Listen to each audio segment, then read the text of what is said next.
أعوذ بالله من الشيطان الرجيم بسم الله الرحمن الرحيم وما أرسلناك إلا رحمة للعالمين وقال الله تعالى في القرآن المجيد وفرقانه الحميد إنك لعلى خلق عظيم صدق الله مولانا العظيم إن الله وملائكته يصلون على النبي يا أيها الذين آمنوا صلوا عليه وسلموا تسليما আমার সাথে সকলে পড়েন দুরূদ ইব্রাহিম আল্লাহুম্মা সাল্লি আলা মুহাম্মাদ ওয়া আলা আলি মুহাম্মাদ কামা সাল্লাইতা আলা ইব্রাহিম ওয়া আলা আলি ইব্রাহিম ইন্নাকা হামিদুম মাজিদ اللهم بارك على محمد وعلى آل محمد كما باركت على إبراهيم وعلى آل إبراهيم إنك حميد مجيد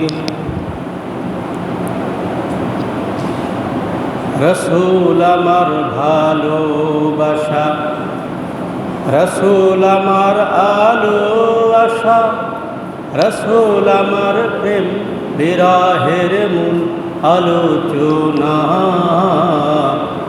রসুল আমার কাজে কর্মে অনুপ্রেরণা হে রসুল আমার ভালোবাসা রসুল আমার আলো আশা রসুল আমার প্রেম বিরহের মূল আলোচনা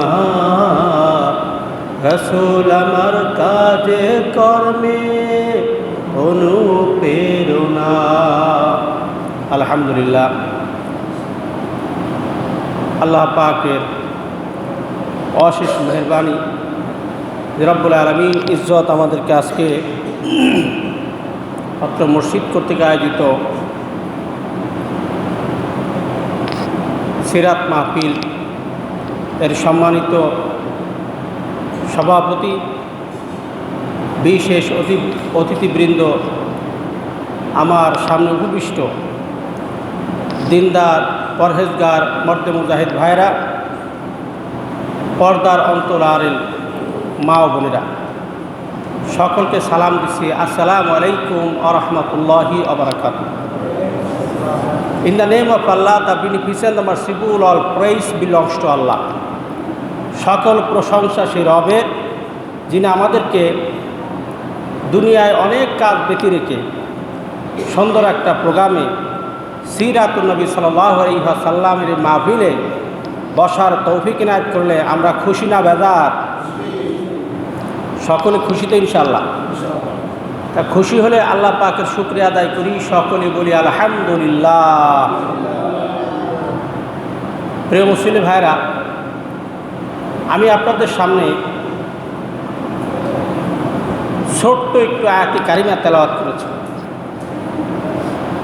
সূরা আম্বিয়ার 207 নম্বর আয়াত। সূরা আম্বিয়া, সূরার নাম কি? সূরা আম্বিয়া। আম্বিয়া শব্দের অর্থ কি? আম্বিয়া শব্দের অর্থ নবীগণ। যেমন নবীন হচ্ছে এক বচন, আর বহু বচন কি? আম্বিয়া। এখন বলেন তো কতজন আম্বিয়া পৃথিবীতে আল্লাহ তাআলা এই গুণে ধরা সমাজ জুলমাত থেকে ইলা নূর, এই সমাজকে পরিবর্তনের জন্য, গুণে ধরা সমাজকে পরিবর্তন করে একটি সোনার সমাজ পরিবর্তন করে বাস্তবায়ন করার জন্য আল্লাহ তাআলা কতজন নবী রাসূল এই পৃথিবীতে পাঠিয়েছেন? আমরা বিভিন্ন মতান্তর বলে থাকি 1,24,000 পয়গম্বর, মতান্তর 2,24,000 পয়গম্বর।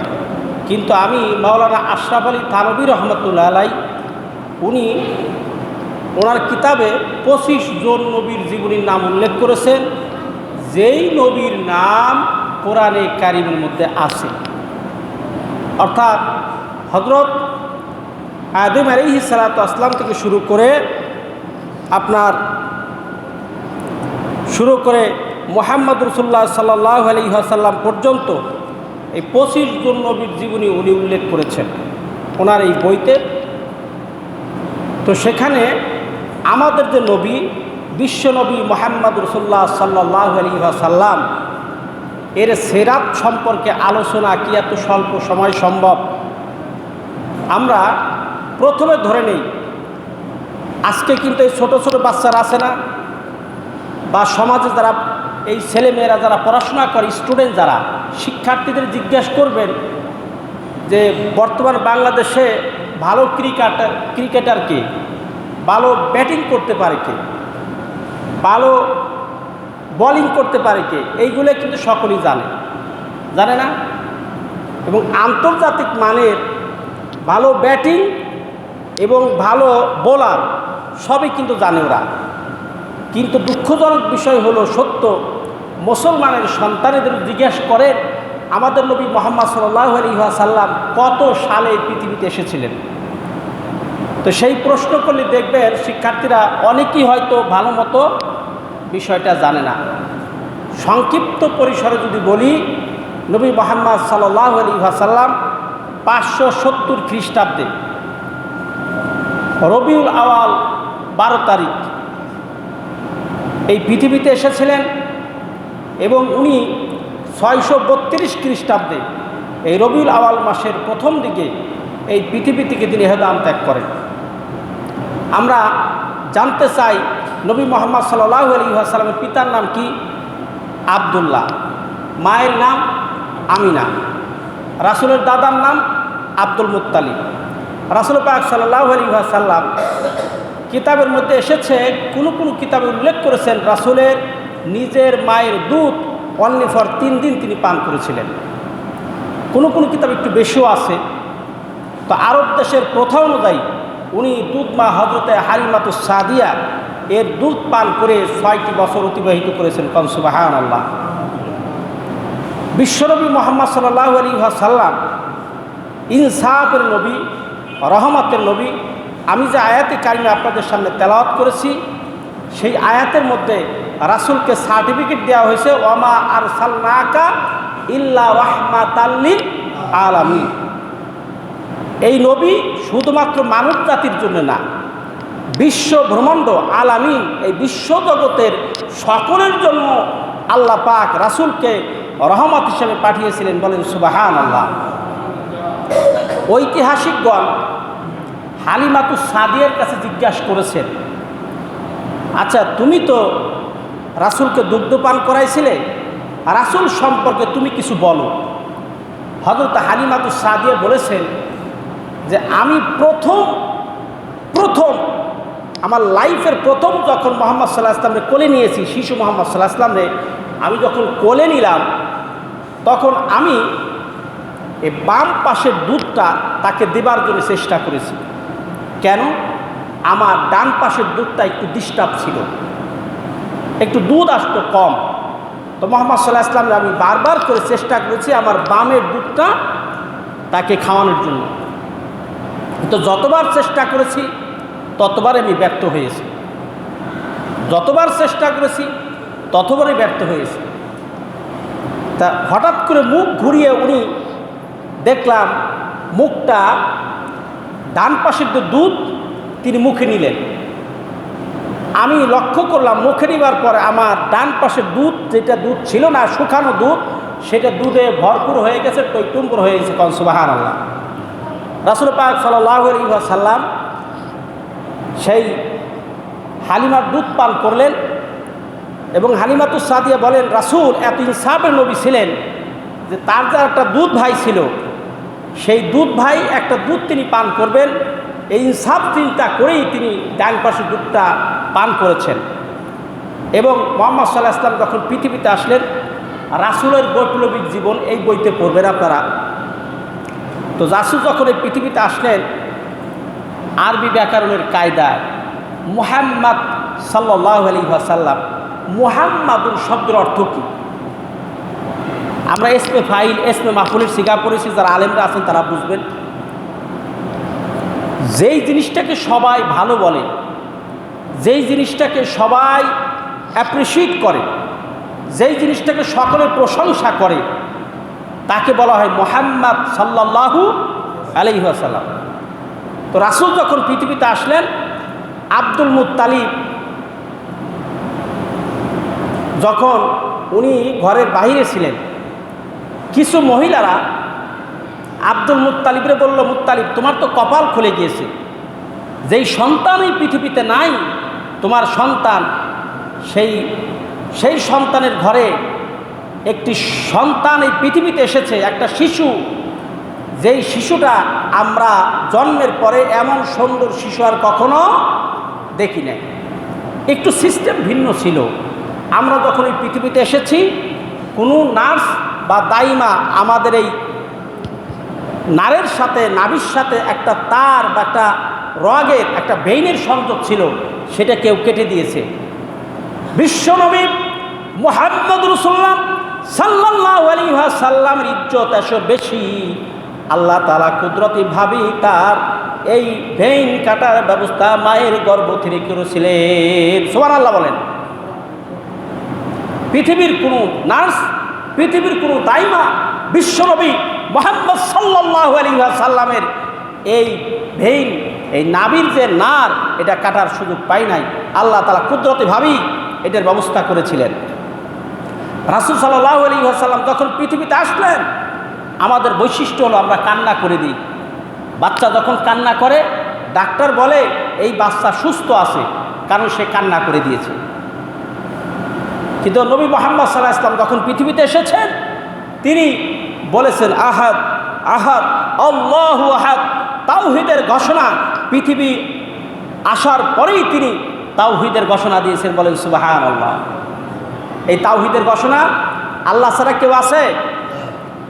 আচ্ছা, আমি আজকে একটা হাদিস পড়লাম, এই পৃথিবীতে কোনো মানুষ যদি, কোনো মুসলমান যদি আল্লাহর নামকে বন্ধ করার জন্য, আল্লাহর তাকবীরকে প্রতিষ্ঠিত করার জন্য মুখ থেকে জবান ছেড়ে বলে লিল্লাহে তাকবীর, আসমান জমিন, আসমানের দরজাগুলি টাস টাস করে খুলে গিয়ে রাসূল বলেছেন ওই বান্দার উপরে আল্লাহর রহমত নাজিল হতে থাকে। আমরা কি আমাদের উপরে আল্লাহ তাআলা রহমত নাজিল করতে চাই? তাই সকলে আমার সাথে একটু জোরে করে তাকবীর দিবেন তো, লিল্লাহে তাকবীর, লিল্লাহে তাকবীর। যে এই লিল্লাহে তাকবীর, আল্লাহু আকবার, সবচেয়ে বড় কে? আল্লাহু আকবার মানে কি?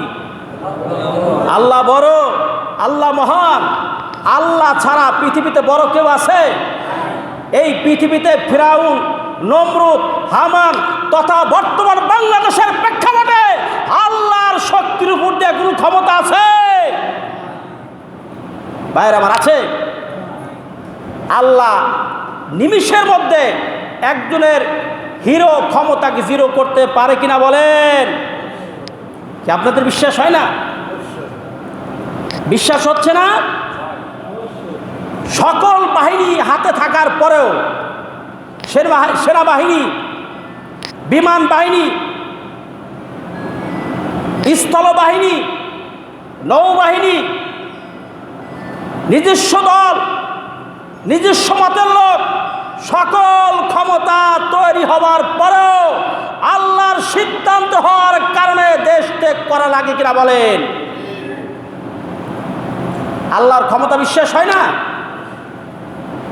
এই পৃথিবীতে যত মুশরিক, এই পৃথিবীতে যত স্বৈরাচার এই পৃথিবীতে আবির্ভূত হয়েছে, আল্লাহ তাআলা সবচেয়ে স্বৈরাচার সন্ত্রাস, একদিকে ছিলেন ফিরাউন আর একদিকে ছিলেন নমরুদ। পৃথিবীতে অনেকেই আল্লাহর সাথে শিরক করেছে, গাছের পূজা করেছে, মাছের পূজা করেছে, কিন্তু নিজেকে কেউ খোদাই দাবি করে নাই। ফিরাউন এবং নমরুদ এদের দুইজনকে এরা নিজেরা খোদাই দাবি করেছিলেন। কি দাবি করেছিলেন? খোদাই দাবি করেছিলেন। ইতিহাসের ওদিকে যাচ্ছি না। ফিরাউনের মনে চাইল, এ মুসা, তোমার আল্লাহর এত ক্ষমতা, আমি তোমার এই আল্লাহকে শেষ করে দিব। কিভাবে শেষ করবে? উনি বিরাট একটা প্রাসাদ নির্মাণ করলেন। প্রাসাদ নির্মাণ করে একদম প্রাসাদের উপরে গিয়ে আল্লাহকে লক্ষ্য করে তীর নিক্ষেপ করলেন। নাউজুবিল্লাহ বলবেন না? তীর নিক্ষেপ করলেন, তিনি আল্লাহকে মারবেন। আল্লাহ তাআলা হাসেন এবং জিবরাইল আলাইহিস সালাতু ওয়াস সালামকে বলেন, ও জিবরাইল, এই বিচারা বড় আশা করেছে আমাকে মারবে, ওকে নিরাশ করো না, ওর তীরের মাথায় একটু রক্ত লাগিয়ে দাও। কাম সুবহানাল্লাহ। তীরের মাথায় একটু রক্ত লাগিয়ে দাও। 25 জন নবীর জীবনী মাওলানা আশরাফ আলী থানভী রহমতুল্লাহ আলাইহি লেখা যে কিতাব, সেখানে আমি পড়েছি, আপনারা পড়ে নেবেন। তীর নিক্ষেপ করার পর তীর যখন রিটার্ন আসলো, আমার কথা কি বোঝা যাচ্ছে? তীরের মাথায় রক্ত লাগানো, ব্লাড কানেক্টেড। এই ব্লাড দেখে ফিরাউন বাড়ি খুশি। ও মুসা, তুমি আর আমার সাথে কি সংগ্রাম করবে? তোমার আল্লাহ কি তো আমি মেরে ফেলেছি। নাউজুবিল্লাহ বলেন। আল্লাহ কি মারতে পেরেছে?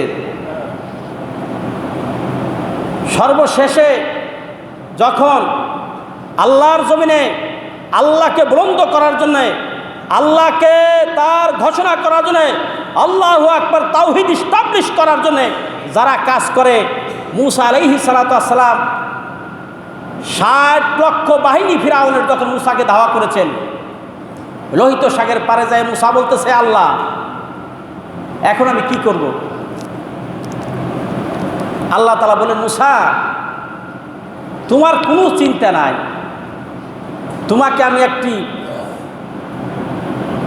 প্রতিষ্ঠিত সরকার এই বিরুদ্ধে ছেড়ে দিয়ে আমি তোমাকে একা ছেড়ে দেই নাই, আমি তোমার সাথে আছি মুসা, লা তাহজান, তুমি চিন্তা করো না।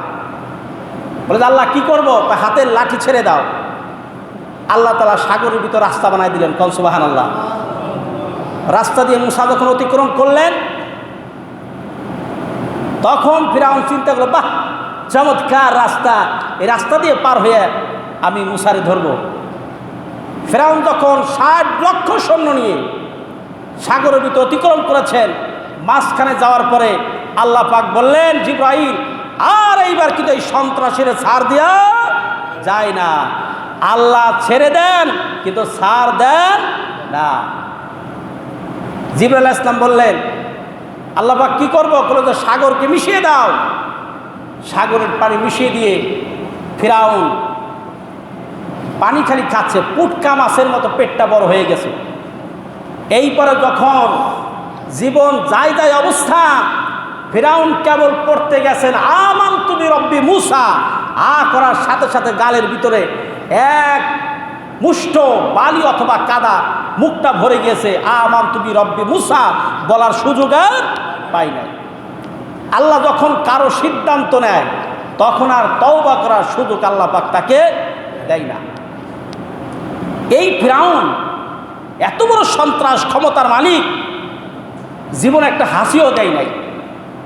জীবনে একটা হাসিও তার আসে না। এত ক্ষমতার মালিক, এত শারীরিকভাবে ফিটনেস। শরীর যদি সুস্থ থাকে, বলেন তো সব কিছু ভালো লাগে না? একটা প্রশ্ন করতে চাই, বলেন তো পৃথিবীতে সবচেয়ে বড় নিয়ামত কি? পৃথিবীতে সবচেয়ে বড় নিয়ামত হলো সুস্থ থাকা। আপনি অনেক মোটা কিন্তু সুস্থ না, এই মোটার কোনো দাম নাই। একটা লোক একদম কাবু কিন্তু সে সুস্থ, তারে আপনি পান্তাবাজ দেন, মরিচ দিয়া দেন, সে কিন্তু পান্তাবাজ মরিচ চেটকে খেয়ে ফেলবে, ঠিক না? কিন্তু যদি শরীর সুস্থ না থাকে, আপনার যাই কিছু দেন, বিরিয়ানিও ভালো লাগে না, ঠিক কিনা? এই জন্য আল্লাহ পাক মুসা আলাইহিস সালাম একটা প্রশ্ন আল্লাহকে করেছিলেন যে, আল্লাহ আমার একটা মনে চাই, একটা প্রশ্ন তোমার করব। হ্যাঁ করো, তুমি তো আমাকে অনেক প্রশ্ন করো। বলছে, আল্লাহ প্রশ্ন হলো এই, তুমি তো আল্লাহ, কোনোদিন তো বান্দা হবা না, তুমি আল্লাহ আল্লাহই থাকবা। তা আমার একটা জানার ইচ্ছা হলো, আমি যদি আল্লাহ হইতাম আর তুমি যদি মুসা হইতে, তাহলে তুমি আমার কাছে কী চাইতা? আমার কাছে কি চাইতে তুমি?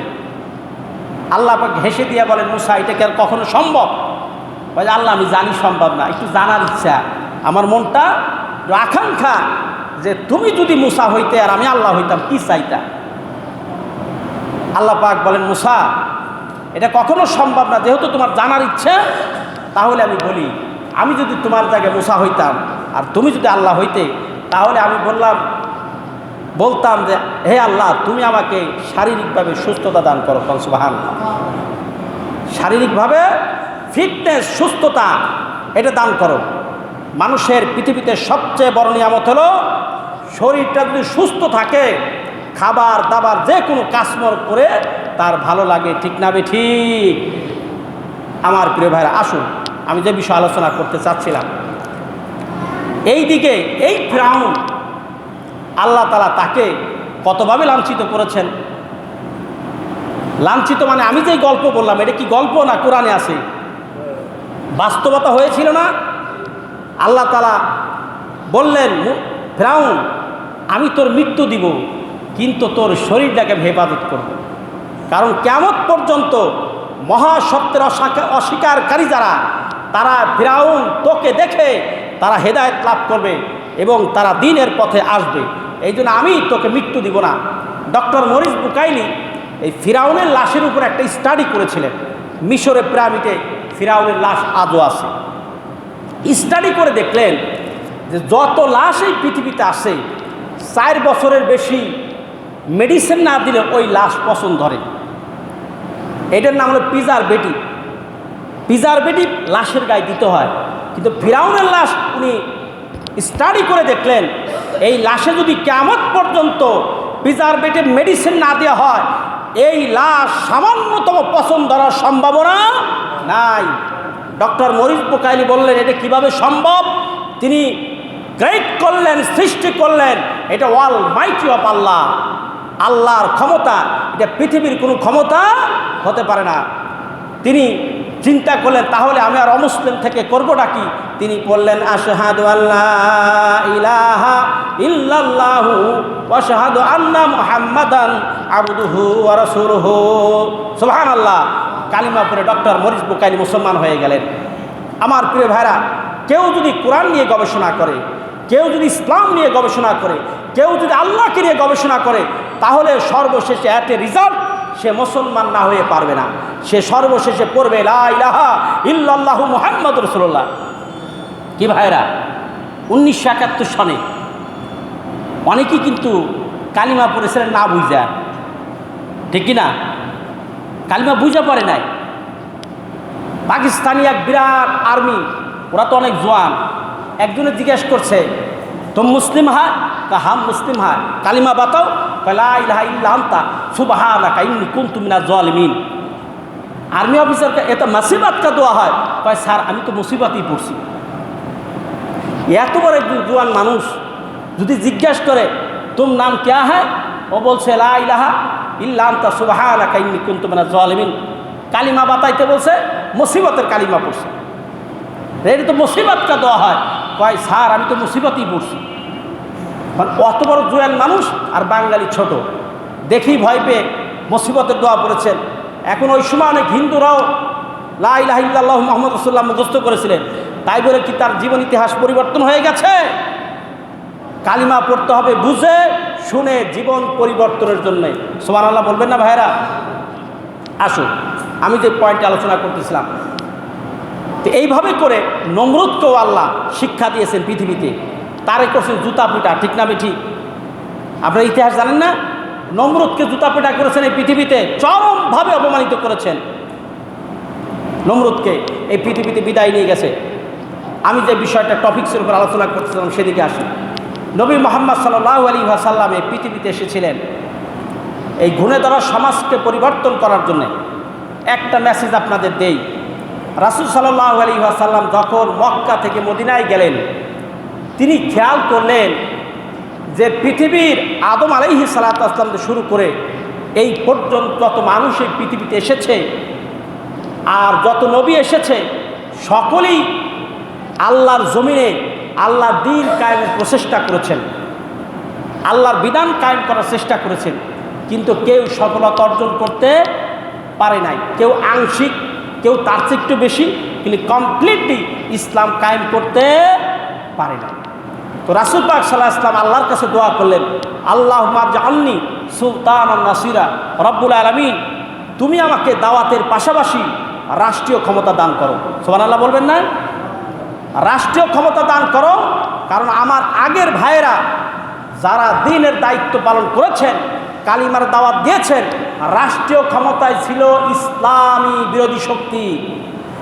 আর ইসলাম বিদ্বেষী শক্তি রাষ্ট্রীয় ক্ষমতা থাকার কারণে নবীরা দ্বীন কায়েমের জন্য সর্বাত্মক প্রচেষ্টা করার পরও তারা দ্বীন কায়েম কমপ্লিটলি করতে পারে নাই।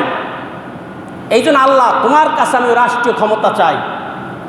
রাষ্ট্রীয় ক্ষমতা যদি তোমাকে দাও তাহলে তোমার বিধান আমি 100% এই জমিনে কায়েম করতে পারবো ইনশাআল্লাহ। রাসূল পাক সাল্লাল্লাহু আলাইহি ওয়াসাল্লামের দোয়া আল্লাহর দরবারে কবুল হয়ে গেছে, কোন সুবহানাল্লাহ। রাসূল মদিনায় যাওয়ার পরে একটা ইসলামী রাষ্ট্রের নব সূচনা ঘোষণা করলেন, গঠন করলেন ইসলামী রাষ্ট্র কেমনে চলে।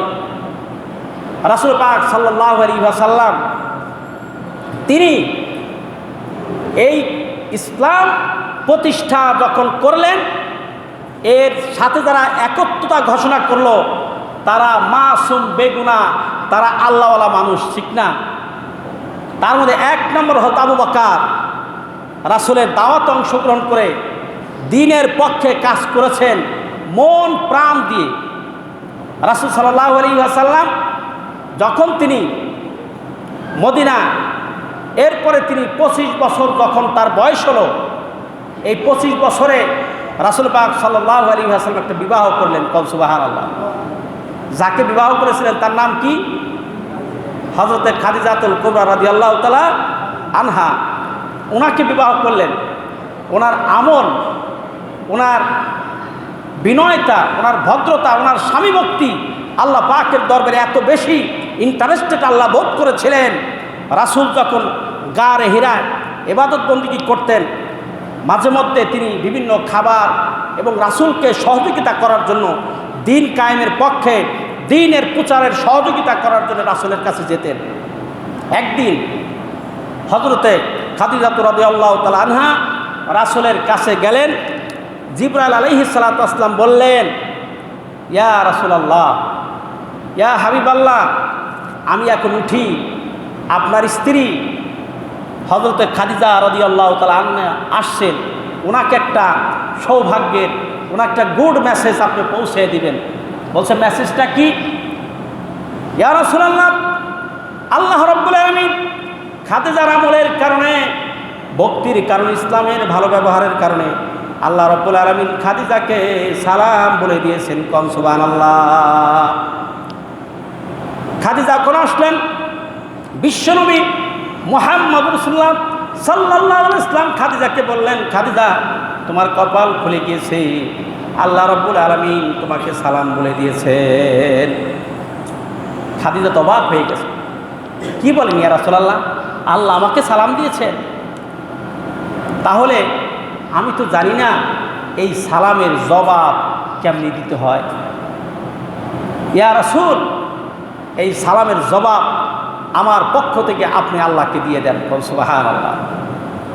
কেমন মহিলা ছিলেন! রাসূল সাল্লাল্লাহু আলাইহি ওয়াসাল্লাম এই মহিলার জন্য সবসময় দোয়া করতেন। মারা যাবার পরেও কবরের কাছে দোয়া করতেন, কবর জিয়ারত করতেন। ভালো কিছু রান্না হলে খাবারটা নিয়ে এলাকায় যাইতেন, বলতেন যে আপনি তো খাদিজার সমবয়সী ছিলেন না, আপনি তো খাবার খায়েন আর আমার খাদিজার জন্য দোয়া করবেন। মাইশা সিদ্দিকা বললেন, ইয়া রাসূলুল্লাহ, আপনি খাদিজার জন্য এত ব্যাকুল, এত ভালোবাসেন খাদিজাকে, আপনার বয়স ছিল 25 বছর, আপনি একজন বৃদ্ধা মহিলাকে বিবাহ করলেন, 40 বছর বয়সের একজন মহিলা, তার প্রতি আপনার অগাধ ভালোবাসা আমরা দেখে অবাক হয়ে যাই। আপনি কি এরপরে আপনি কুমারী নারী, সুন্দরী রমণী আপনি পান নাই? রাসূল সাল্লাল্লাহু আলাইহি ওয়াসাল্লাম বলে, দেখো আয়েশা, এভাবে তোমরা আর কথা বলিও না, তোমরা এখন আমার সুখের সময়ের স্ত্রী, আমি এখন এই মক্কা নগরীর এই সৌদি এখানকার আমি প্রেসিডেন্ট, আমি বাদশা, কিন্তু এই আরব সমাজে এক সময় আমার মাথার উপরে কেউ ছিল না, আমি অসহায় ছিলাম। আমার বিপদের সময়, দুঃখের সময় এই খাদিজা আমাকে বুকে আগলিয়ে আমার এই জমিনের দিন কায়েমের পক্ষে, এই দ্বীনের প্রচারের ক্ষেত্রে আমাকে সহযোগিতা করেছেন। বলেন সুবহানাল্লাহ।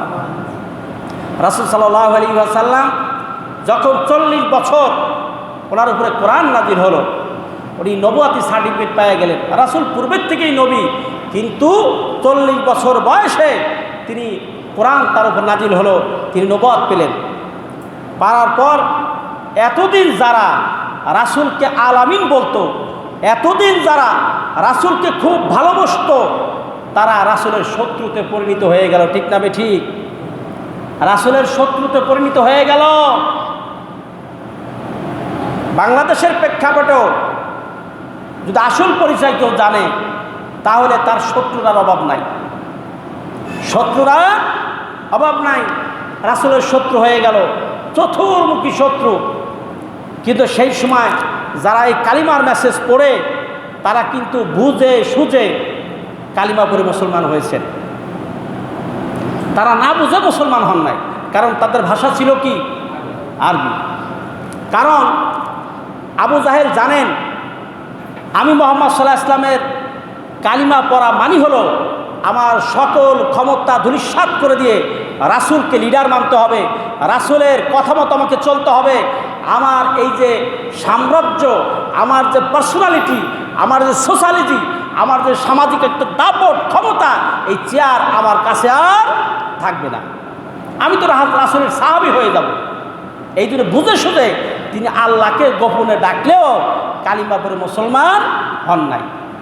ভাইরা আমার, প্রশ্ন করতে চাই, আবু জাহেল আল্লাহকে না বিশ্বাস করে এই পৃথিবীতে কালিমা পড়ে নাই, কিন্তু ওইদিকে হযরতে ওমরে ফারুক রাদিয়াল্লাহু তাআলা আনহু তিনি কালিমা পড়ে মুসলমান হয়েছিলেন। কেমন মুসলমান? মুসলমান হবার পরে তিনি একটি সরু পথ দিয়ে যাচ্ছেন, সামনে একজন মহিলা 16 বছর বয়স, তার হাতে গহনা, কানে দুল, নাকে ফুল। একজন যুবতী ওমরকে দেখে রাস্তার পাশে একটি গাছের আড়ালে দাঁড়িয়ে পড়েছে। ওমর ডাক দিয়ে বললেন, আম্মি, হে মা, তুমি আমাকে দেখে ভয় পেয়ে ওই গাছের আড়ালে দাঁড়িয়েছো, এটা ঠিক আছে, কারণ আমি তো ওমর ওই রকমই ছিলাম, আমার হাত থেকে তুমি নিষ্কৃতি পেতে না। কিন্তু মাগো, তুমি জানো না, আমি আর ওমর সেই ওমর নাই, আমি ওমর পরিবর্তন হয়ে গেছি। আমি কিছুক্ষণ আগে মুরিদ হয়ে গেছি, আমি স্যারেন্ডার করেছি, আমি কালিমা পড়ে বিশ্বনবী মুহাম্মদ রাসূলুল্লাহ সাল্লাল্লাহু আলাইহি ওয়াসাল্লামের কাছে কালিমা পড়ে মুসলমান হয়ে গেছি। মাগো, এই মুসলমান হিসাবে আমার পক্ষে আর অন্যায় কাজ করা সম্ভব না। আমি তো এখন মুসলমান, আমার পক্ষে আর অন্যায় কাজ করা সম্ভব না। মাগো, আমি আর অন্যায় কাজ করতে পারবো না। তো যারা তখন মুসলমান হয়েছেন, বুঝে শুধু মুসলমান হয়েছেন, রাসূল পাক সাল্লাল্লাহু আলাইহি ওয়াসাল্লাম তিনি এই জমিনে শান্তি প্রতিষ্ঠা করেছিলেন। কি প্রতিষ্ঠা করেছিলেন? শান্তি প্রতিষ্ঠা করেছিলেন। কি দিয়ে শান্তি প্রতিষ্ঠা করেছিলেন? রাসূল পাক সাল্লাল্লাহু আলাইহি ওয়াসাল্লাম এই 63 বছর মতান্তরে 62 বছরের জিন্দিগি দাওয়াতি কাজ করে একটি কমপ্লিট শান্তির রাষ্ট্র গঠন করেছিলেন। তিনি বলেছেন, খায়রুল কুরুনি কারনি, আমার যুগ হচ্ছে সর্বশ্রেষ্ঠ যুগ। রাসূল তখন কোরআন দিয়ে রাষ্ট্র পরিচালনা করলেন, কোরআনের শাসন কায়েম করলেন। আমরা টুপি মাথায় দিয়ে সুন্নত, দাড়ি রাখা সুন্নত, এগুলো আমরা পালন করি। বিশ্বনবী মুহাম্মদ সাল্লাল্লাহু আলাইহি ওয়াসাল্লাম 10টা বছর কোরআন দিয়ে রাষ্ট্র পরিচালনা করেছেন। ওই কোরআনের রাষ্ট্র পরিচালনা করার কারণে ওই সমাজে কোনো শান্তি আর শান্তি বিরাজমান ছিল। ঠিক না ঠিক? রাসূল প্রেসিডেন্ট, খাবারের অভাব নাই, ভাতের অভাব নাই, গমের অভাব নাই, কোনো কিছুর অভাব নাই। শান্তি আর শান্তি, পিস অ্যান্ড পিস, অবারিত শান্তি। একজন মহিলা রাষ্ট্রের এক প্রান্ত থেকে অপর প্রান্ত পর্যন্ত নির্বিঘ্নে নিশ্চিন্তে যাতায়াত করতে পারত, কেউ প্রশ্ন করার দুঃসাহস পেত না। সুবহানাল্লাহ বলেন। এমন একটা রাষ্ট্র ব্যবস্থা বিশ্বনবী মুহাম্মদ রাসূলুল্লাহ সাল্লাল্লাহু আলাইহি ওয়াসাল্লাম কায়েম করে রেখে গিয়েছিলেন, ঠিক কিনা? রাসূলের রাষ্ট্র ব্যবস্থায় কোনো অশান্তি ছিল? কোনো মানুষ না খেয়ে মারা গেছে? না খেয়ে মারা গেছে? আজকে দেখেন, যারা পাঁচতলায় থাকে ধনী মানুষ, তারা অনেক ভালো মন্দ খায়, ভালো খায়, আপনার বিরিয়ানি খায়, কুরমা খায়, পোলাও খায়। ওই অতিরিক্ত উচ্ছিষ্ট খাবার, নষ্ট করা খাবার ডাস্টবিনে ফেলে দেয়। বাংলাদেশের প্রেক্ষাপটে এটাও দেখি, সেই ডাস্টবিন থেকে কুড়িয়ে কুড়িয়ে খাবার ক্ষুধার যন্ত্রণায় খেতে বাধ্য হয়, ঠিক না ঠিক? কি ভাইয়ের আমার, আপনারা পেপার পত্রিকা পড়েন না? বাংলাদেশে এরকম ঘটনা ঘটে নাই? উপর থেকে খানা ফেলে দিয়েছে, ডাস্টবিনের ভিতর খাবার। বাংলাদেশে অনেক মানুষ ক্ষুধার যন্ত্রণায় সইতে না পেরে ডাস্টবিন থেকে খাবার কুড়িয়ে নিয়ে খেয়ে জীবনযাপন করে, ঠিক না? এরকম দৃশ্য নাই? কিন্তু এই যে ভেদাভেদ, এই ভেদাভেদ কি মসজিদে আছে? ভাইরা আমার, আছে? মসজিদে ইমাম সাহেব সামনে দাঁড়ায়, পিছনে যিনি সমাজ রিক্সা চালায় সেও দাঁড়ায়, যিনি চেয়ারম্যান সেও দাঁড়ায়, যিনি মেম্বার সেও দাঁড়ায়, যিনি কোটিপতি সেও দাঁড়ায়। কোটিপতির দুঃসাহস নাই, বেটা তুই আমার পাশে দাঁড়াইনি কেন? পারবে? যিনি কোটিপতি তিনিও ইমাম সাহেবের পিছনে দাঁড়ান। কিন্তু এই লোকটা বলতে সাহস পায় না, তাই না? তুমি না রিক্সা চালাও, তোমার রিক্সায় তো আমি যাতায়াত করলাম, তুমি আমার পাশে কোন সাহসে মসজিদের ভিতর দাঁড়াইলা? এটা বলার সুযোগ আছে? এই যে ভেদাভেদ ভুলে দেয় কে? জোরে বলেন, কে ভুলে দেয়? সে আল্লাহ। আছে না? এই ভেদাভেদকে কে ভুলে দিয়েছে? আল্লাহ। এই আল্লাহর শাসন ব্যবস্থা যখন আপনি বাস্তবে রূপ দেবেন, সকল কিছুই আছে, কিন্তু বিশ্বনবী মুহাম্মদ সাল্লাল্লাহু আলাইহি ওয়াসাল্লাম কোরআনের শাসন দিয়ে রাষ্ট্র পরিচালনা করেছিলেন, সেই ব্যবস্থাটা নাই। ওই ব্যবস্থা যদি বাংলার জমিনে তথা সারা বিশ্বে প্রতিষ্ঠিত হয়, এখনো সেই রাসূলের মতো, ওমরের মতো, আবু বকরের মতো, খোলাফায়ে রাশিদের মতো মানুষ শান্তিতে বসবাস করবে, ঠিক না ঠিক? মানুষ শান্তি পাবে, পিস অ্যান্ড পিস, শান্তির অভাব মানুষের থাকবে না। ভাইরা, আর একটা বিষয় বলি, আমরা মনে করি এই যে প্রতিযোগিতা করতেছি পয়সার জন্যে, টাকার জন্যে, বিল্ডিংয়ের জন্যে, কত কিছুর জন্যে। সূরা আরাফ আয়াত নম্বর 51 পড়ে নেবেন। সেখানে আল্লাহ তাআলা বলেছেন, তুমি বান্দা টাকার জন্যে, পয়সার জন্যে, স্ত্রীর জন্য, ছেলেমেয়ের জন্য, গরুর জন্য, উটের জন্য, বিল্ডিংয়ের জন্য, গাড়ির জন্য, বাড়ির জন্য আমাকে ভুলে গিয়েছিলে, পরকালে আমিও আল্লাহ তোমাকে ভুলে গেলাম। সূরা 50 নম্বর আয়াত, সূরা আল আরাফ। সেখানে আল্লাহ তাআলা জান্নাত এবং জাহান্নামবাসীদের কিছু কথোপকথন, কনভারসেশন তুলে ধরেছেন। কি তুলে ধরেছেন? ওয়ানাদা আসহাবুন নার ওয়া আসহাবাল জান্নাহ আন আফিদু আলাইনা মিনাল মা আও মিম্মা রাযাকাকুমুল্লাহ। যারা বেহেশতে যাবে, যারা জাহান্নামে যাবে, জাহান্নামবাসীরা বেহেশত এবং দোজখ থেকে অনেক ফারাক থাকবে, কিন্তু আল্লাহ সেদিন সকলকে দেখার তৌফিক দিবেন। বলেন সুবহানাল্লাহ। জাহান্নামবাসীরা তাদের বিভিন্ন রকমের পচা আবর্জনা খাবার খাইতে খাইতে ফেরেশতাদের বলবে, ও ফেরেশতারা, তোমরা আমাকে একটু এক গ্লাস পানি দাও না। তো ফোড়া কাটলে যে পুষ বের হয়, ফেরেশতারা ওই রকম নোংরা নিষ্ক্রিয় খাবার তাদেরকে দিবেন, একদম নোংরা, ডাস্টবিন থেকে উঠে এনে দেবেন, খাও জাহান্নামবাসী। এই খাবার খেতে খেতে ডেকে ডেকে বলবেন, ও জান্নাতের বাসিন্দারা। পুত্র বলবেন পিতারে, আব্বা দুনিয়ায় আমাকে শান্তিতে রাখার জন্য কত অবৈধ কাজ করেছো, কত ভালো কাজ করেছো। আজকে আমি অবৈধ কাজ করেছি, আমি জাহান্নামী, আর তুমি বৈধ কাজ করেছো, তুমি জান্নাতি। কোন সুবহানাল্লাহ। তা তুমি না আমার কত ভালোবাসছো, আজকে উপর থেকে কিছু পানি আমাকে ঢেলে দাও, একটু পানি ফেলে দাও না। আয়াতের ভাষাটা এরকমই, একটু পানি ফেলে দাও। তোমাদেরকে আল্লাহ জান্নাতে যে খাবার দিচ্ছে সেখান থেকে খাবার দাও না, একটু ফেলে ছিটকে ফেলে দাও। ক্বালু, জান্নাতীরা বলবে, ইন্নাল্লাহ, নিশ্চয়ই আল্লাহ, হাররামাহুমা, নিশ্চয়ই আল্লাহ এই দুইটা জিনিস হারাম করেছেন। তাফসীরকারকরা বলেন পানি আর বেশি খাবার, আলাল কাফিরিন, কাদের জন্য? কাফেরদের জন্য। কাফেরদের জন্য, জাহান্নামবাসীদের জন্য আল্লাহ তাআলা এই জান্নাতি খাবার, বেশি খাবার হারাম করেছেন। ভাইয়ের আমার, এত আদরের সন্তান, এত আদরের ভালোবাসা, এই পয়সার পিছনে আমরা আসি। বলেন তো, পয়সা কি আমাদের শান্তি দিতে পারে? কথা বলে না।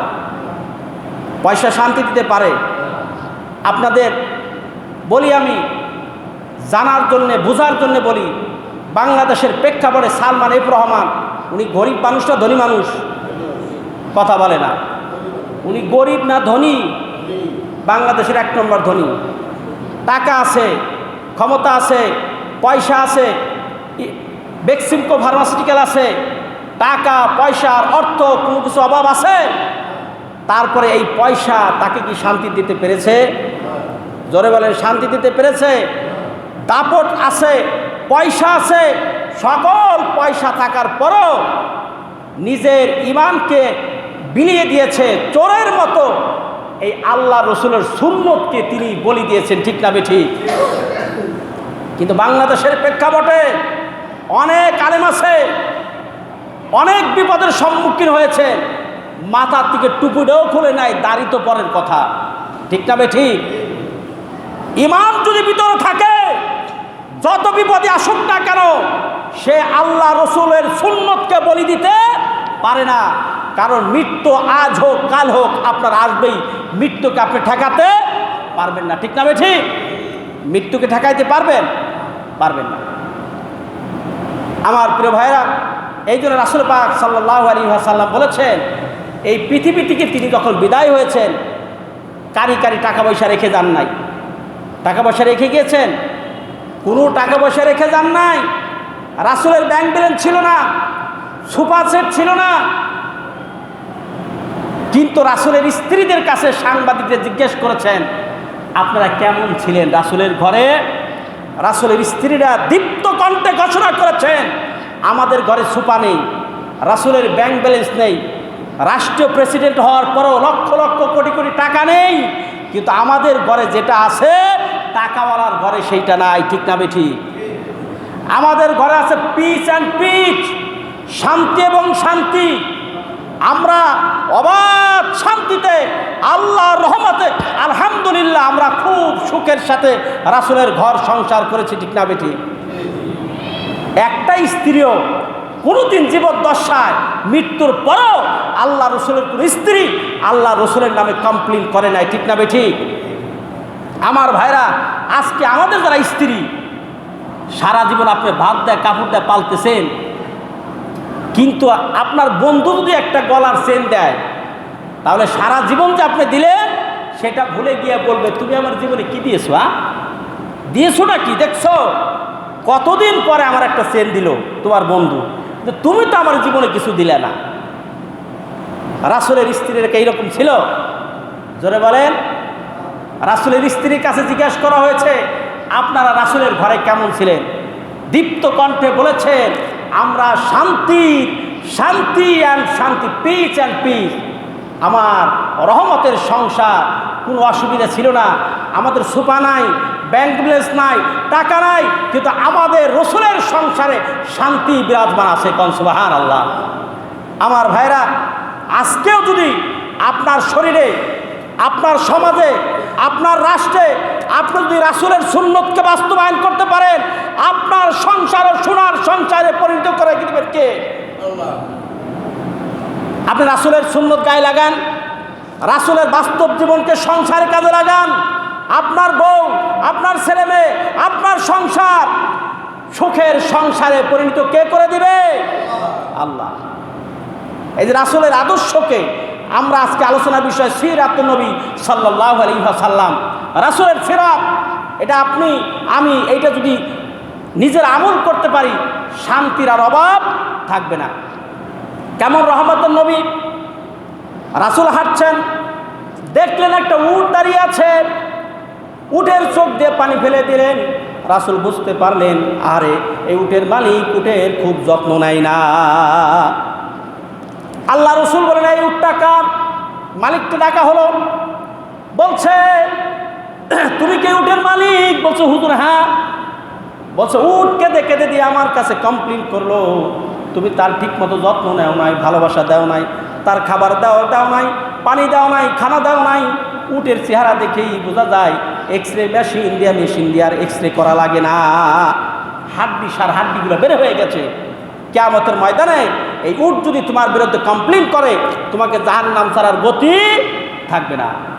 অতএব এর যত্ন নাও, একে ভালোবাসো, একে মহব্বত করো। আল্লাহ রাসূল সৃষ্টির প্রতি তিনি মহব্বত করতেন, ছোট ছোট বাচ্চাদের খবর নিতেন। রাসূলের কাছে এক বাচ্চা আসছে, ওই ছেলেকে মাথায় হাত বুলিয়ে বলছেন আচ্ছা তোমার সেই লাল পাখিটা কই? তো বাচ্চা কেঁদে ফেলেছেন। তিনি বলছে আহারে বিশ্বনবী মুহাম্মদ রাসূলুল্লাহ সাল্লাল্লাহু আলাইহি ওয়াসাল্লাম, আমি একটু ছেঁড়া ছোটা মানুষ, আমার পাখির খবরটাও রাসূল রাখেন। তিনি হচ্ছেন কে? বিশ্বনবী মুহাম্মদ রাসূলুল্লাহ সাল্লাল্লাহু আলাইহি ওয়াসাল্লাম, যিনি উটের খবর রাখতেন, যিনি পশু পাখির খবর রাখতেন, সাহাবীদের খবর রাখতেন, স্ত্রীদের খবর রাখতেন, রাষ্ট্রের প্রত্যেকটি নাগরিকের উপরে সঠিক দায়িত্ব তিনি পালন করেছেন। ঠিক না বেঠিক? তার আমলে কোনো অশান্তি ছিল না। আমার দেশে কোরআন নাই, রাসূলের সুন্নাহ নাই, যার কারণে অশান্তি আর শেষ নাই। রাসূল পাক সাল্লাল্লাহু আলাইহি ওয়াসাল্লাম তার সিরাত বলে আমি 5 দিনও বা সারা লাইফ বললেও শেষ করতে পারবো না। রাসূল শারীরিকভাবে কত সুন্দর ছিলেন, রাসূল দিকে তাকায়ে থাকলে ক্ষুধা লাগতো না। রাসূল বসে থাকতেন, মদিনার ছোট্ট ছোট্ট বাচ্চারা রাসূলের চারদিক দিয়ে ঘিরে থাকতেন। তো মা, চাচা এবং বাবারা নিতে আসতো এই বাচ্চাদেরকে। কত সময় আসছো সেই সকালে, এখনো বাসায় যাও নাই, ক্ষুধা লাগে নাই? ছোট্ট ছোট্ট বাচ্চারা বলতেন মা গো আমার শোনো, বাবা শোনো। তুমি বিশ্বাস করবা কিনা জানি না, সকাল থেকে রাসূলের দরবারে পড়ে আছি, আমার পেটের ভিতরে ক্ষুধা নাই। কারণ হলো এক পেট ক্ষুধা নিয়ে বসেছিলাম, বিশ্বনবী মুহাম্মদ রাসূলুল্লাহ সাল্লাল্লাহু আলাইহি ওয়াসাল্লামের চেহারা মুবারক দিকে অনেকক্ষণ তাকিয়েছিলাম। বাবাকে বিশ্বাস করবা কিনা জানি না, রাসূলের চেহারার দিকে যখন তাকিয়ে আছি কিছুক্ষণ পর দেখলাম আল্লাহর রহমতে আমার শরীর সুস্থ হয়ে গেছে। এই সুস্থতা কে করেছেন? পেট ভরে গেছে। রাসূলের চেহারার দিকে তাকায় থাকলে ভালো লাগে কিনা বলেন? এই জন্য দেখবেন আমরা হক্কানি আলেম ওলামা, হক্কানি পীর মাশায়েখ, হক্কানি আল্লাহর ওলিদের কাছে বসা থাকবেন, দেখবেন আপনার শরীর, আপনার মন, আপনার সব কিছু ভালো লাগে। ঠিক না বেঠিক?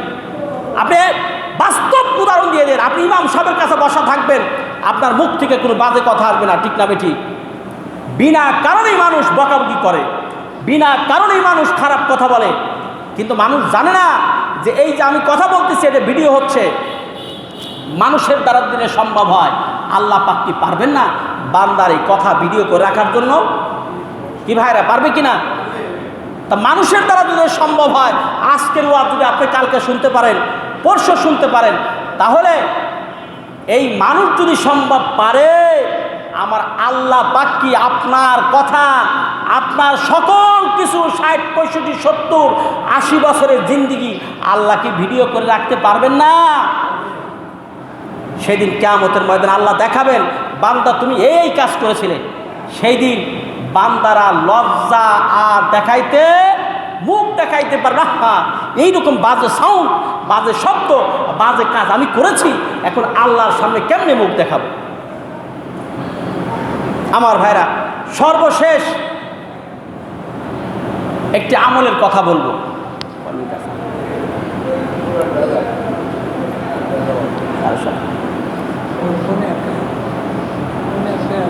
সর্বশেষ আমি একটু আমলের কথা আপনাদের বলবো। আমার রাসূল সাল্লাল্লাহু আলাইহি ওয়াসাল্লাম যুবক হিসাবে, নেতা হিসাবে, স্বামী হিসাবে, কিশোর বয়স হিসাবে, বৃদ্ধদের হিসাবে একজন আদর্শ মহামানব ছিলেন, ঠিক না ঠিক? নানা হিসাবে, স্বামী হিসাবে, বন্ধু হিসাবে একজন আদর্শ মহামানব ছিলেন। কি বলবো তার সিরাত সম্পর্কে? তার সিরাত সম্পর্কে আল্লাহই তো ঘোষণা দিয়েছেন। আল্লাহ তাআলা বলেছেন, ইন্নাকা লাআলা খুলুকিন আযীম, আপনি হলেন উত্তম চরিত্রের অধিকারী। কোন সুবহানাল্লাহ। এই সার্টিফিকেট কে দিয়েছেন ভাইরা? কিন্তু আপনাদের সকলের আওয়াজ আমি সন্তুষ্ট হইতে পারলাম না। এই সার্টিফিকেটটা কে দিয়েছেন? আল্লাহ দিয়েছেন। আপনাকে কি, আমাকে কি আল্লাহ এই সার্টিফিকেট দিয়েছে? এই সার্টিফিকেট স্বয়ং আল্লাহ পাক বিশ্বনবী মুহাম্মদ রাসূলুল্লাহ সাল্লাল্লাহু আলাইহি ওয়াসাল্লাম দিয়েছেন। ইন্নাকা লাআলা খুলুকিন আযীম, হে রাসূল আপনি হচ্ছেন উত্তম চরিত্রের অধিকারী। এই সার্টিফিকেট কে দিয়েছেন? আল্লাহ পাক দিয়েছেন। এই জন্য রাসূল শিশু হিসাবে, কিশোর হিসাবে, যুবক হিসাবে, স্বামী হিসাবে, নানা হিসাবে, বৃদ্ধ হিসাবে একজন সর্বশ্রেষ্ঠ মহান মানব ছিলেন, ঠিক না বেটি? সর্বশ্রেষ্ঠ মহামানব, সকল দিক থেকে তিনি ছিলেন সর্বশ্রেষ্ঠ মানুষ। রাসূল ছোটবেলায় লজ্জাশীল ছিলেন। আমাদের লোকেদের তো লজ্জা নাই, আছে? লজ্জা আছে? আমার রাসূল কতটা লজ্জা ছিলেন একটু উদাহরণ দিই। ছোট্ট অবস্থায় মক্কা তার বাপ চাচারা একটা কাজ করতেছিলেন, রিকনস্ট্রাকশনের কাজ করতেছিলেন। তো রাসূল সাল্লাল্লাহু আলাইহি ওয়াসাল্লাম ছোট অবস্থায় 7-8 বছর বা এরকম বয়স হবে, তিনি এই এক একটা পাথর মাথায় নিয়ে নিয়ে সেখানে দিচ্ছেন।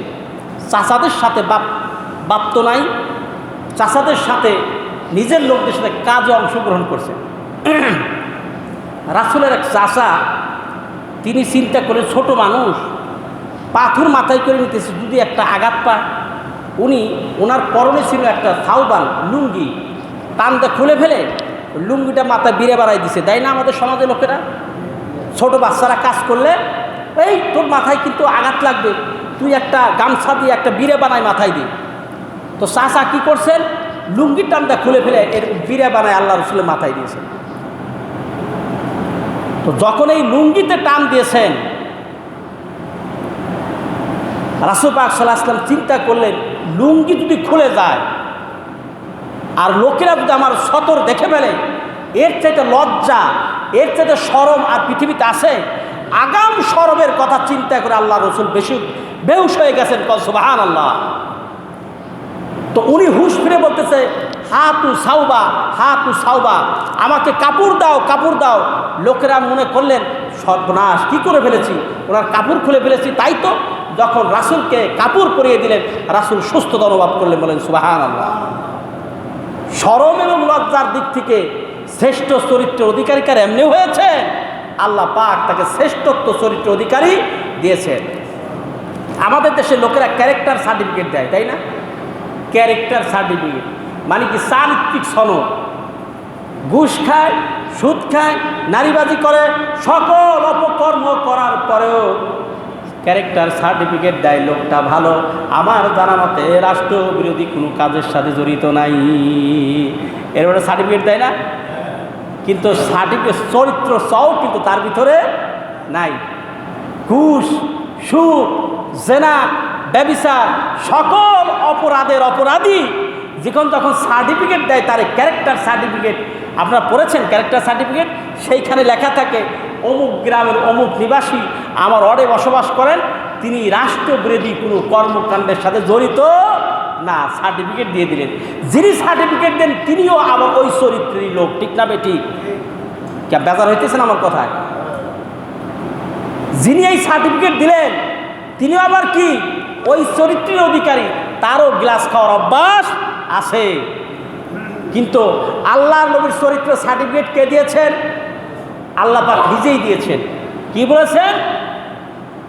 ইন্নাকা লাআলা খুলুকিন আযীম, হে রাসূল আপনি হচ্ছেন উৎকৃষ্ট চরিত্রের অধিকারী। সুবহানাল্লাহ। আপনার মতো চরিত্রবান, আপনার মতো মহাপুরুষ, আপনার মতো সুন্দর স্বামী, আপনার মতো সুন্দর নানা, আপনার মতো সুন্দর বৃদ্ধ, আপনার মতো সুন্দর যুবক, আপনার মতো সুন্দর কিশোর, আপনার মতো ছোট্ট শিশু মুহাম্মদ সাল্লাল্লাহু আলাইহি ওয়াসাল্লাম এইরকম চরিত্রের পৃথিবীতে আর একজন, there is no any man, একজন লোক নাই। সুবহানাল্লাহ। ঠিক না বেঠিক? রাসূলের মতো এইরকম চরিত্রবান পৃথিবীতে আর কেউ আসবে?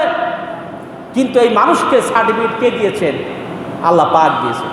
সূরা 3-এর মধ্যে বলেছেন, লাকাদ খলাকনাল ইনসানা ফি আহসানি তাকওয়িম, আমি মানুষকে সবচেয়ে সুন্দর আকৃতিতে বানিয়েছি। বলেন তো ভাইরা, পৃথিবীতে সবচেয়ে ভালো চেহারা কার? বলতে পারলেন না? আল্লাহ পাক এই ভালো চেহারা তো মানুষের তৈরি করে দিয়েছেন। একজন লোক তার বউকে ভালোবেসে বলছে, আই লাভ ইউ, আমি তোমাকে খুব ভালোবাসি। তা বউ বলছে, ভালোবাসো তো ঠিকই, তাই এত কর কি দরকার আছে? কয় না, একটু আবেগের বশত কইলাম, আমার কাছে তুমি এত প্রিয়, আমার কাছে মনে হয় আসমানের যে তারকা, চন্দ্র সূর্য যে চেহারা, চাঁদের যে চেহারা, আল্লাহ পাক বলছেন এই যে চাঁদ সৃষ্টি করেছেন, মানুষ বলে চাঁদের কলঙ্ক নাই, আমি তো মনে করি এই চাঁদের চাইতে তোমার চেহারা আরো সুন্দর। সুবহানাল্লাহ। বড় যখন এই কথা বলছে, বউ কয়, কি কয়? আমি চাঁদের চাইতে সুন্দরী? তুমি পাগল হয়ে গেছো? হ্যাঁ, আমি বললাম আমি তো তোমার ভালোবাসি। বলছে, আমি যদি চাঁদের চাইতে সুন্দরী হই তাহলে তোমাকে প্রমাণ করতে হবে, তার আগ পর্যন্ত তুমি আমাকে স্পর্শ করতে পারবে না। কসম করে দিলাম।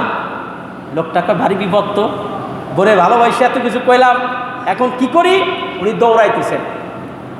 মসজিদে ঢুকে দেখেন হযরত আবু হানিফা রাহমাতুল্লাহ আলাইহি বসা।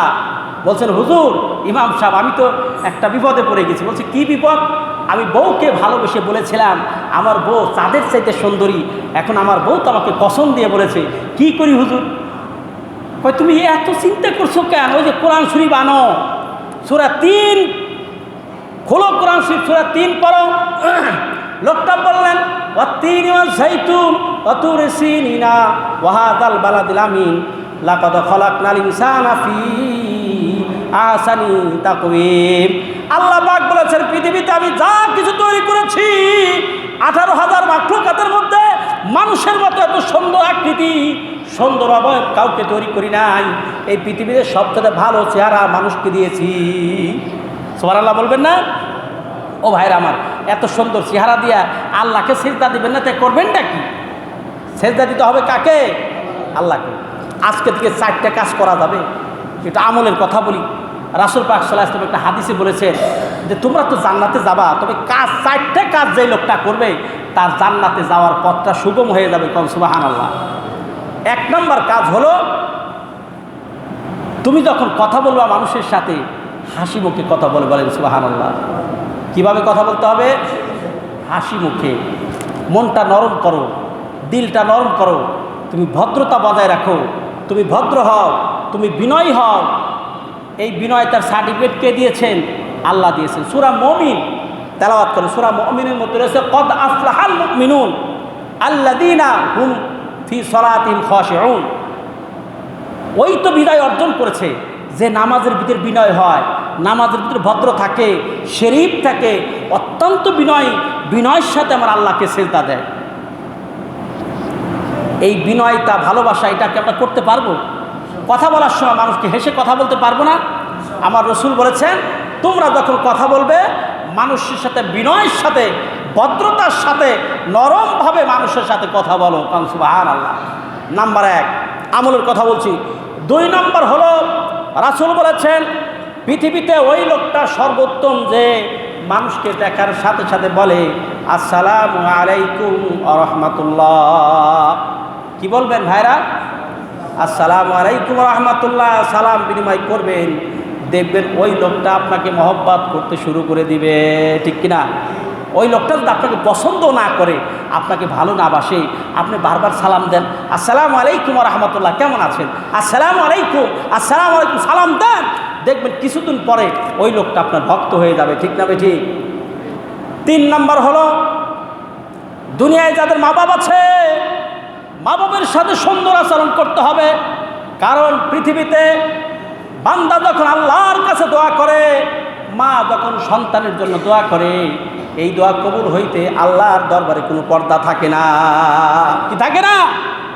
মা যখন সন্তানের জন্য দোয়া করে কোনো পর্দা থাকে না, বিনা পর্দায় আল্লাহর কাছে দোয়া কবুল হয়ে যায়। আল্লাহ রাসূল বলেছেন, দুনিয়ায় তুমি যদি শান্তি পেতে চাও, ভালোবাসা পেতে চাও, জান্নাত পেতে চাও, তাহলে তোমার মা বাবার খেদমত করো। কার খেদমত করতে বলছে? 3 নম্বর বললাম, তাই না? 4 নম্বর হলো, বান্দারে তুমি যদি জান্নাত পেতে চাও, তাহলে তুমি রাতের গভীরে, অন্ধকার রাতে যখন কেউ তোমার পাশে থাকে না, কোনো ছেলে থাকে না, মেয়ে থাকে না, তুমি একা যখন থাকো, আমাকে তুমি স্মরণ করো, আল্লাহকে ডাকো, কারণ সুবহানাল্লাহ। আল্লাহকে ডেকে চোখের পানি ফেলে দাও। আল্লাহকে ডেকে আল্লাহ আরশের মালিক, তুমি ছাড়া আবার আপন আর কেউ নাই। আল্লাহ তুমি সব জানো। যত গুনাহ আমার জীবনে হয়ে গেছে, রাতের বেলায় গোপনে প্রকাশ্যে আল্লাহ অনেক গুনাহ করেছি, তুমি আমার গুনাহগুলি গোপন রেখে আমার জীবনের সকল গুনাহ তুমি মাফ করে দাও। 4টে কাজ করা যাবে ইনশাল্লাহ। এই 4টে কাজ কে করতে বলেছেন? আল্লাহ পাক। আল্লাহ পাক তার রাসূলের মাধ্যমে বলেছেন। বিশ্বনবী মুহাম্মদ রাসূলুল্লাহ সাল্লাল্লাহু আলাইহি ওয়াসাল্লাম বলেছেন, ও মুসলমান, ও ইমানদার ভাইরা, তোমরা এই কাজ 4টে কাজ যদি করতে পারো, তাহলে তোমাদের ভালো মানুষ, জান্নাতি মানুষ হিসাবে আল্লাহর দরবারে তোমরা পরিগণিত হয়ে যাবে। কোন সুবহানাল্লাহ। আমার ভাইরা, 1 নম্বর কাজ কি বললাম আমি? সকলের সাথে হাসি মুখে কথা বলবেন, ভালো ব্যবহার করবেন। 2 নম্বর কি বললাম? মানুষকে সালাম দিবেন। 3 নম্বর কি বললাম? মা বাবার সাথে ভালো আচরণ করবেন। 4 নম্বর কি বলেছি? রাতের গভীরে আল্লাহকে ডাকেন। আল্লাহকে ডেকে বলেন, আল্লাহ কখন যেন পৃথিবী থেকে চলে যায়, মাবুদ গো তুমি আমার জীবনের সকল গুনাহকে মাফ করে দাও। আল্লাহকে ডাকেন, চোখের পানি ফেলেন, আল্লাহ আপনার সকল সমস্যাকে সমাধান করে দিবে। তাহলে কি আজকে থেকে এই 4টা আমল আমরা করতে পারবো? বিশ্বনবী মুহাম্মদ সাল্লাল্লাহু আলাইহি ওয়াসাল্লাম বলেছেন, এই 4টা আমল যদি কোনো মাস করতে পারে, আল্লাহ পাক ওই বান্দাকে জান্নাতের রাস্তা সুগম করে দিবে, ওই লোকটা জান্নাতে যাবে। এই 4টি কাজ করা যাবে না ইনশাল্লাহ? আমার ভাইরা, এই স্বল্প সময়ের ভিতরে বিশ্বনবী মুহাম্মদ সাল্লাল্লাহু আলাইহি ওয়াসাল্লামের সিরাত আলোচনা করে কি শেষ করা যাবে? আমি সংক্ষিপ্ত সময়ে যতটুকু পারলাম আপনাদের সামনে উপস্থাপন করলাম। সর্বশেষ একটা আমলের কথাও বলে গেলাম। এই 4টা আমল আমরা আজকে থেকে ছাড়বো না ভাইরা। এবং আরেকটা আমলের কথা বলি, রাসূল পাক সাল্লাল্লাহু আলাইহি ওয়াসাল্লাম বলেছেন, যোহরের নামাজের পরে যদি কেউ এক্সট্রা 4 রাকাত নামাজ পড়ে, আল্লাহ পাক আসমানের সকল দরজা খুলে ওই ব্যক্তির উপরে রহমত নাজিল হইতে থাকে। বল সুবহানাল্লাহ। এবং ওই লোকটা যদি কথায় কথায় যখনই মাথায় তার মনে আসে সে আল্লাহু আকবার এই তাকবীর দিতে থাকে, বিশ্বনবী মুহাম্মদ সাল্লাল্লাহু আলাইহি ওয়াসাল্লাম বলেছেন, এই তাকবীরওয়ালা ব্যক্তিকে আল্লাহ তাআলা আরশে আজিম থেকে তার শরীরের উপরে, তার মনের উপরে, ওই ব্যক্তির উপর পার্সোনাল জীবনে তার রহমত আসতে থাকে। বলেন সুবহানাল্লাহ। ফেরেশতারা তার জন্য দোয়া করতে থাকে। 40,000 ফেরেশতা তার সাথে পাহারাদার হয়ে যায়। আল্লাহ পাক প্রশ্ন করেন, ও ফেরেশতারা, ও খালি বারবার আল্লাহু আকবার আল্লাহু আকবার, কারণটা কি? এখন কি আজানের সময়? বলছে আল্লাহ আজানের সময় না, তা খালি লিল্লাহি তাকবীর বলে, কারণটা কি? ভাই আল্লাহ, আল্লাহ হে আরশের মালিক, এই জমিন তোমার, এই আরশ তোমার, এই পৃথিবী তোমার, ভূমণ্ড তোমার, গ্রহ নক্ষত্র তোমার, সব কিছু তোমার। এই তোমার এই পৃথিবীতে তোমার এই বান্দা তোমার বরত্ব ঘোষণা করে। আল্লাহ পাক বলেন, ও চাই কি? বলছে আল্লাহ তোমারে চায়। ফেরেশতারা সেদিন এই প্রশ্ন করার পর আল্লাহ পাক বলবে যে আমার বরত্ব ঘোষণা করার জন্য, আমার উলিহিয়াতের ঘোষণা করে, আমি আল্লাহ পাক তাকে জান্নাতের পথ সুগম করে দিব। কারণ সুবহানাল্লাহ। ভাইরা আমার, আমরা কথায় কথায় তাকবীর বলতে পারবো তো ইনশাল্লাহ? সর্বশেষে আমার সাথে বলেন, লিল্লাহি তাকবীর, লিল্লাহি তাকবীর। আল কোরআনের আলো, আল হাদিসের আলো, নারায়ে তাকবীর। আমরা এই তাকবীর বলবো ইনশাআল্লাহ, পারবো না? কথায় কাজে প্রায় আপনি পথ চলতে যায় বাধাগ্রস্ত হইলেন, একটু হুচট খাইলেন, বলেন আল্লাহু আকবার, আল্লাহু আকবার।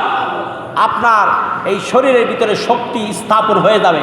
আমার কথা বিশ্বাস করুন, আপনি সব সময় আল্লাহু আকবার এই ঘোষণা করে দেখেন, আপনার ভিতরে ঈমানের প্রজ্বলিত অগ্নি, ঈমান আপনার আস্তে আস্তে বাড়তে থাকবে, বাড়তে থাকবে, বাড়তে থাকবে। ঠিক না ঠিক? আপনি আমল করে দেখেন। ঈমানের ভিতরে শয়তান যদি কোনো রকম প্রমন্ত্রণা দিয়ে থাকে, আপনি আল্লাহর তাওহীদের ঘোষণা দেন, সুযোগ পাইলেই বলেন আল্লাহু আকবার, আল্লাহু আকবার, আল্লাহু আকবার। আপনার দিল চাঙ্গা হয়ে যাবে, আপনার কলব জারি হয়ে যাবে। শয়তান যেভাবে আঁকড়িয়ে আপনার মনের ভিতরে বসেছিল, শয়তান ছাড়তে বাধ্য হয়ে যাবে। ঠিক না ঠিক? ভাইরা আমার, সর্বশেষে 4টা আমলের কথা বলেছি, এবং আরেকটা আমল খুব সহজ, যেটা বললাম আমরা আজকে থেকে আমল করব। সুযোগ পেলেই ঘরে ঢুকুন, আল্লাহু আকবার বলেন। রাস্তায় চলতেছেন, আল্লাহু আকবার বলেন। একটু বিপদের কথা মনে হচ্ছে, আল্লাহু আকবার বলেন। আল্লাহকে যখন আপনি ডাকতে থাকবেন, আপনার সকল বিপদ আপদ মুসিবত আল্লাহ সহজ করে দেবে। ঠিক না ঠিক? আমার ভাইরা, আপনাদের সাথে দীর্ঘ সময় কথা বললাম। কথার মধ্যে ভুল ত্রুটি হলে আমাকে ক্ষমা সুন্দর দৃষ্টি দেখবেন। আমলের নিয়াতে বলেছি, যেই কথাগুলি বলেছি, আল্লাহ পাক আমাকেও আমল করবার তৌফিক ইনায়েত করুক, জোরে বলেন আমিন। এবং আমাদের সকলকে